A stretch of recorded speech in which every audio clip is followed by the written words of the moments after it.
आज आपण रिपीटरला ज्या आर एफ केबल वापरतो आपण ट्रान्समिशनसाठी किंवा डुप्लेक्सर नंतर ज्या कॉमन केबल आहे आर एक्स टेकसाठी, त्याचा वॅटेज लॉस, त्याच्यामध्ये असणारा ट्रान्समिशन लॉस हा चेक करणार आहे.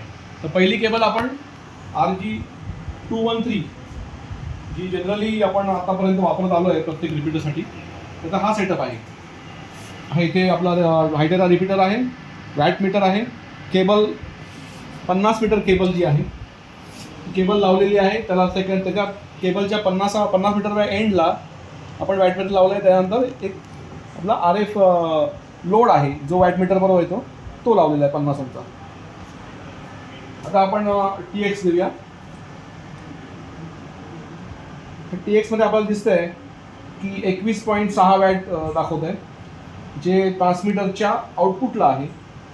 त्या केबलमधनं गेल्यानंतर ज्या ठिकाणी 50 मीटर संपतं तिथे वॅट मीटर जे लावलं आहे त्यात फक्त 3.62 वॅट आहे, म्हणजे 3.6 वॅट आहे. तर जवळजवळ तर तुम्ही बघा की वॅटेज लॉस जो आहे तो 17 वॅट जवळपास आहे. 16 ते 17 वॅटचा वॅटेज लॉस आहे. हाफ इंच केबल टेस्ट करणार आहे. तर हाफ इंच केबलसाठी सेटअप असा लावलेला आहे. ही 50 मीटर केबल आहे. रिपीटर 20 वॅटला सेट केलेला आहे. त्याचं वॅट मीटर रिपीटरच्या एक्झॅक्ट आउटपुटला हे वॅट मीटर लावलेलं आहे. केबलचं 50 मीटरच्या शेवटच्या एंडला दुसरं वॅट मीटर लावलेलं आहे. आणि वॅट मीटरच्या पुढे जिथे आपण एंटेना लावणार त्या ठिकाणी आपण RF लोड 50 ओमचा RF लोड जो असतो, जो वॅट मीटर बरोबर येतो, तो लावलेला आहे. आता मी TX ऑन करून वॅटेज दाखवतो. तर आपल्याला 20.2 असं वॅटेज दिसतं आहे. त्याच वेळेला आपण एंटेना जवळ म्हणजे आपला RF लोड लावला आहे त्या ठिकाणी 14.7 वगैरे वॅटेज आहे. तर याच्यावरनं आपल्याला दिसतं आहे की आपल्याला फक्त 5.5 वॅटचा लॉस आहे. आता आपण LMR 400 ही अजून एक केबल RF केबल जी आहे त्याचा टाईप बघणार आहोत, त्याच्यामधला लॉसेस बघणार आहोत. ही केबल आतापर्यंत आपण कुठेही रिपीटरला वापरल्याचं मला ऐकिवत नाही आहे, पण ही केबल आपण पुरी VSATला वापरायचो RF ते दामामध्ये. तर हा केबलचा सेटअप आहे.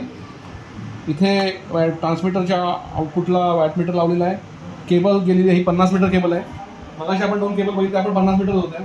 कंपॅरिझनसाठी आपण 50 मीटर केबलचा तुकडा घेतलेला आहे. तो तिथे वॅट मीटरला टर्मिनेट झाला आणि तिथे पुढे RF लोड लावलेला आहे. आता मी TX देतो. तुम्ही बघा मगाचाच रिपीटर आहे, सगळं आहे. पण ह्या केबलला 21 वॅट दाखवतं, 21.7 वॅट दाखवत आहे. आणि त्याचं 50 मीटर नंतर 10.9 म्हणजे जवळपास 11 वॅट आहे. म्हणजे फक्त 10 वॅटचा लॉस आहे या केबलमध्ये. तर या केबलचा सुद्धा आपल्याला उपयोग होऊ शकतो. पण जनरली आपण प्रत्येक रिपीटरला 213 किंवा 8 AU आतापर्यंत वापरत होतो.